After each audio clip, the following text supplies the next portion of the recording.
नमस्कार students, welcome. आज हम कक्षा 9th मैथ एक्सरसाइज 1.1 करेंगे। इससे पहले मैं आपको कुछ थोड़ा सा बेसिक बता देता हूँ। सबसे पहले हमारे पास होता है प्राकृत संख्या। प्राकृत संख्या क्या होती है? प्राकृत संख्याएं वो संख्या होती हैं जो हमने बचपन में पढ़ी होती हैं। जैसे कि बचपन में जब हम स्टार्ट में जाते हैं तो गिनती स्टार्ट करते हैं 1 2 3 4 5 6। तो ये सभी क्या होती है? हमारी प्राकृत संख्याएं होती हैं। उसके बाद आता है हमारा पूर्ण संख्या। पूर्ण संख्या क्या होता है हमारा? पूर्ण संख्याएं होती हैं आपकी, जब हम थोड़ा सा आगे बढ़ते हैं क्लासेस में तो हमें जीरो का ज्ञान दिया जाता है। तो यानी कि जिसके अंदर जीरो और काउंट कर दी जाए तो 0 1 2 3 4 5 6, यानी कि 0 1 3 5 6 आगे तक चलती रहेंगी। ये सब हमारी क्या होती है? पूर्ण संख्याएं होती हैं। तो इस प्रकार हम ये कह सकते हैं कि आपकी जितनी भी पूर्ण संख्याएं हैं, ये जो संख्याएं आपकी प्राकृत संख्याएं, वो सभी क्या होंगी? पूर्ण संख्याएं होंगी। लेकिन सभी पूर्ण संख्याएं प्राकृत संख्याएं नहीं होंगी, क्योंकि प्राकृत संख्याओं के अंदर क्या नहीं है? हमारे पास जीरो नहीं है। इसके बाद आता है हमारा पूर्णांक। पूर्णांक क्या होता है? पूर्णांक होता है जी हमारा, हमने पूर्ण संख्या पढ़ी है 0 1 2 3 4 5 6 आगे तक, ठीक है जी। इसके पश्चात हम और ऊपर जाते हैं क्लासों में तो हमें ऋणात्मक पदों का ज्ञान दिया जाता है, जैसे कि -1 -2 -3 -4। तो पूर्ण संख्याओं के अंदर अगर हम ऋणात्मक पदों को भी, यानी कि ऋणात्मक संख्याओं को भी शामिल कर लें तो हमारा वो बन जाता है पूर्णांक। तो यानी कि 0 से इस तरफ तो आपके रहेंगे सभी क्या? धनात्मक पूर्णांक, ठीक है। और इस तरफ हो जाएंगे सारे आपके ऋणात्मक पूर्णांक, ठीक है। और ये 0 जो है आपका, ये न ही ऋणात्मक न ही धनात्मक कोई भी नहीं होता है। इसके बाद आता है हमारा परिमेय संख्याएं। तो हमारी जो इकाई है, यानी कि एक्सरसाइज 1.1 प्रश्नावली 1.1 है, वो परिमेय संख्याओं पर आधारित है हमारी। तो परिमेय संख्याएं क्या होती है? परिमेय संख्याएं वो होती हैं जिन्हें हम p/q के रूप में लिख सकें, यानी कि भिन्न के रूप में लिख सकें, जिसके अंदर q यानी कि भिन्न का जो हर होता है वो 0 के बराबर नहीं हो। वो होती है हमारी क्या? परिमेय संख्याएं। जैसे कि कुछ उदाहरण देता हूं मैं आपको, 1/2 3/4 6/8 7/9 इत्यादि। अब आता है प्रश्न कि क्या हमारा जो है एक भी पूर्ण संख्या है? हाँ, क्योंकि हम इसके परिमेय संख्या है, क्योंकि हम इसके नीचे 1 लिख सकते हैं। इसी प्रकार 2 को भी हम एक परिमेय संख्या कह सकते हैं, क्योंकि 2 के नीचे हम 1 लिख सकते हैं। तो आइए अब हम चलते हैं इसके सवालों पर। तो सवाल नंबर 1, हमारा सवाल नंबर 1 है, कहता है कि क्या 0 एक परिमेय संख्या है?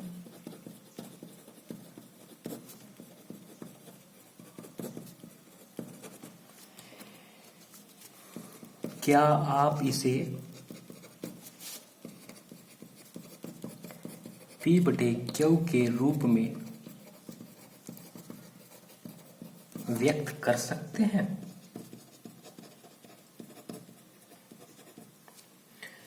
तो और कह रहा है कि जहां p और q पूर्णांक हैं, क्या है? पूर्णांक हैं, और q नहीं बराबर है 0, ठीक है। तो q 0 के बराबर नहीं है। तो हम करेंगे अब इसका हल। इसका हल है, हम इसमें लिखेंगे हाँ 0 एक परिमेय संख्या है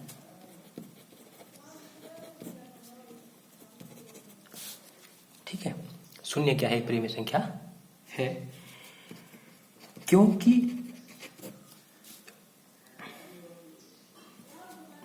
हम इसे P/Q के रूप में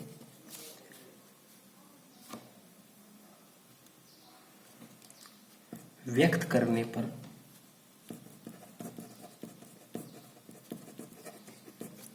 जीरो बटे एक प्राप्त होता है ठीक है, क्योंकि 0 के नीचे भी हम 1 लगा सकते हैं ठीक है। तो 0 बटे 1 प्राप्त होता है, जहां पर आपका P बराबर हो जाएगा 0 और Q बराबर 1 है। तो इस प्रकार क्या हो जाएगा, हमारी शर्त पूरी हो जाएगी कि जो आपका Q है वो 0 के बराबर नहीं। तो लिख देंगे हम, इसलिए Q नहीं बराबर 0 है ठीक है। तो ये हल हो गया आपका। अब कह रहा है सवाल नंबर 2। सवाल नंबर 2 में क्या कहता है आपके, सवाल नंबर 2 में कह रहा है कि 2 और 3 के बीच, 2 और 4 के बीच, 4 के बीच 6 परिमेय संख्याएं ज्ञात कीजिए ठीक है। 6 परिमेय संख्याएं ज्ञात करनी, इसके बीच में 2 और 4 के बीच में। तो जितनी संख्याएं हमें प्राप्त करनी है लिखेंगे, देखिए हमें कितनी संख्याएं प्राप्त करनी है 6। अगर हमें 5 करनी है, 4 करनी, जितनी भी संख्याएं प्राप्त करनी है उसके अंदर हम क्या जोड़ लेंगे 1, तो हमें क्या प्राप्त होता है 7, 6 जमा 1 7। तो इसी 7 के साथ इस 2 के ऊपर और 2 के नीचे, यानी कि 2 के नीचे कुछ नहीं दिख रहा तो 1 है, तो ऊपर और नीचे गुणा करेंगे ठीक है।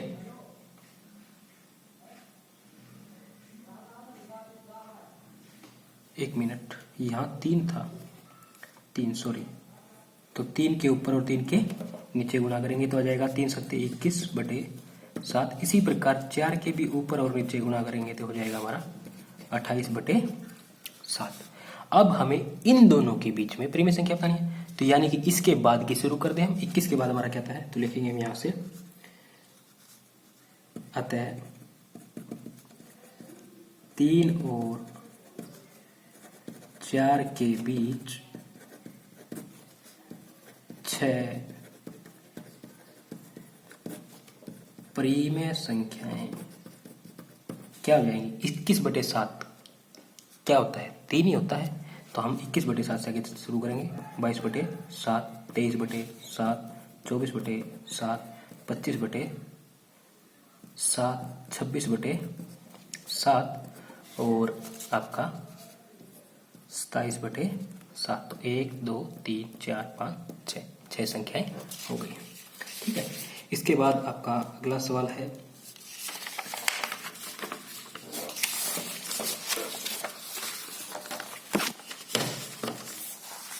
अगले सवाल में कह रहा है सवाल नंबर 3, 3 बटे 5 और 4 बटे 5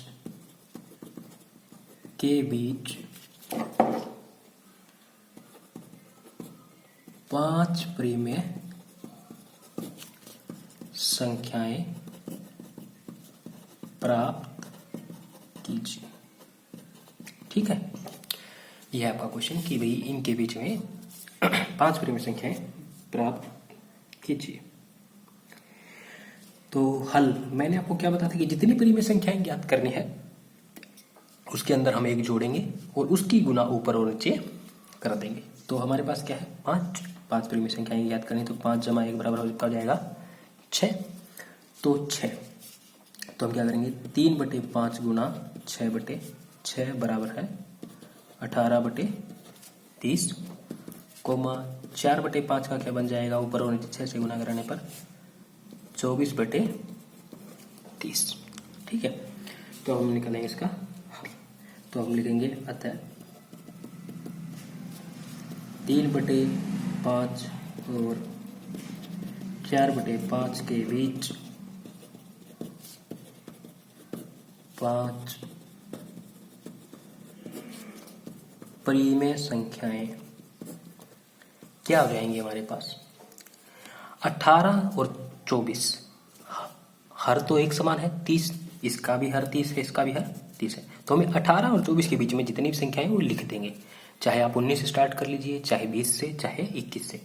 इस प्रकार के सवालों के अनेक रूप से भिन्न भिन्न हल हो सकते हैं। तो मैं शुरू कर रहा हूँ 19 से। 19/30, 20/30, 21/30, 22/30, 24/30।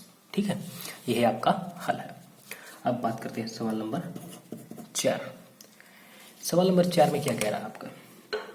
सवाल नंबर 4 में कह रहा है कि नीचे दिए गए कथन सत्य हैं या सत्य हैं, उनके कारण की उत्तर सहित जांच कीजिए। तो मैं आपके कथन लिख देता हूं। सबसे पहला कथन है आपका, कह रहा है कि प्रत्येक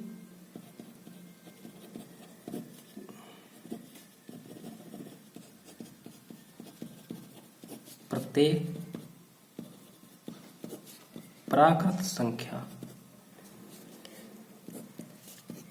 एक पूर्ण संख्या होती है। प्रत्येक प्राकृत संख्या एक पूर्ण संख्या होती है। तो मैंने आपको क्या बताया था? देखिए यहाँ पर मैंने आपसे कहा था कि जितनी भी हमारी प्राकृत संख्याएं हैं वो सब क्या हैं, किसके अंदर आ रही हैं? पूर्ण संख्याओं के अंदर आ रही हैं। ठीक है, तो आपकी जितनी भी प्राकृत संख्याएं वो सब क्या हैं? पूर्ण संख्याएं हैं। किंतु सभी पूर्ण संख्याएं प्राकृत संख्याएं नहीं हैं। जिस प्रकार हम ये कह सकते हैं कि क्या 1 रुपये का सिक्का 5 रुपये के अंदर आता है, तो हम कहेंगे हाँ, क्योंकि 5 रुपये के अंदर हमारे 1 रुपये कितने सिक्के आ सकते हैं? 5 सिक्के।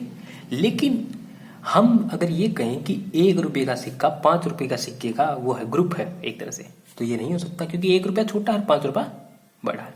उसी प्रकार इसके पास 0 अधिक है, इसलिए इस पूर्ण संख्याओं को हम प्राकृत संख्या नहीं कह सकते, लेकिन प्राकृत संख्याओं को पूर्ण संख्याएं कह सकते हैं, क्योंकि अगर 0 को छोड़ जाए तो सभी क्या बचती है हमारे पास? प्राकृत संख्याएं ही बचती हैं।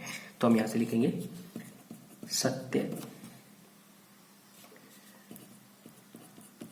प्रत्येक प्राकृत संख्या एक पूर्ण संख्या होती है। इसका कारण लिखेंगे, यहां लिखेंगे कारण। कारण में लिखेंगे क्योंकि पूर्ण संख्या में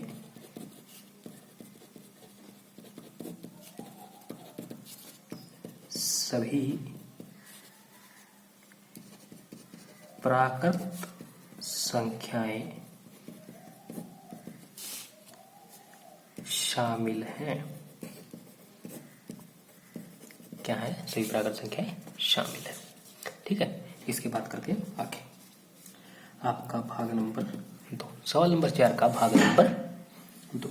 भाग नंबर 2 में कहता है कि प्रत्येक पूर्णांक एक पूर्ण संख्या होती है। कह रहा है कि प्रत्येक जो आपका पूर्णांक है वो पूर्ण संख्या होती है। तो आप ये देखिए, प्रत्येक पूर्णांक आपका जो ये प्रत्येक पूर्णांक है ये सभी ये पूर्ण संख्या होती है, ये कह रहा है। अगर मैं इनको छोड़ दूं, ऋणात्मक पदों को छोड़ दूं, तो ये सभी मेरे क्या हैं? पूर्ण संख्या है। लेकिन पूर्णांक के अंदर हमारे पास क्या है? ऋणात्मक पद भी हैं। इसलिए हम ये नहीं कह सकते कि पूर्ण संख्याएं जो है सभी पूर्ण संख्याएं आपकी क्या है? पूर्णांक हैं। ठीक है, तो इसलिए हम लिखेंगे इसमें क्या? असत्य कथन लिखेंगे। इसके सामने इधर लिख देंगे सत्य। इसका कारण देंगे। कारण है हमारा, क्या कारण है इसका? इसका कारण यह है कि क्योंकि पूर्णांक में ऋणात्मक पूर्णांक भी होते हैं, जबकि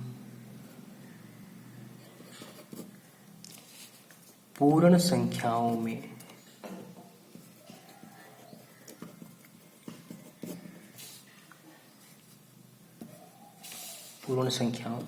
में कोई ऋणात्मक पूर्णांक नहीं है। ठीक है, इसके बाद करते हैं हम आपका भाग नंबर 3। ठीक है, प्रत्येक परिमेय संख्या एक पूर्ण संख्या होती है। पूछ रहा है कि सवाल नंबर 3 है, प्रत्येक परिमेय संख्या एक पूर्ण संख्या होती है। तो ये कथन आपका जो है असत्य है। इसका कारण, आपकी परिमेय संख्याएं जो होती हैं वो p बटे क्यू के रूप में लिखी जा सकती हैं। मैंने आपको बताया था कि 1 और 2 भी क्या है, परिमेय संख्याएं हैं। किंतु जो मैंने आपको उदाहरण दी है 1/2, 3/4, 6/8, 7/9, ये हमारी जो पूर्ण संख्याएं हैं इसके अंदर कहीं पर भी मौजूद नहीं है। इस कारण हम क्या कहेंगे कि आपकी जो परिमेय संख्याएं हैं वो पूर्ण संख्याएं नहीं हैं। तो लिखते हैं इसका कारण। इसका कारण है हमारे पास परिमेय संख्या में अन्य कई प्रकार की संख्याएं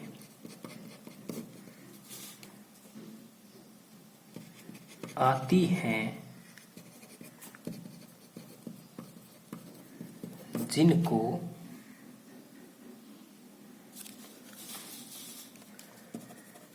पूर्ण संख्या के रूप में प्रदर्शित नहीं किया जा सकता है।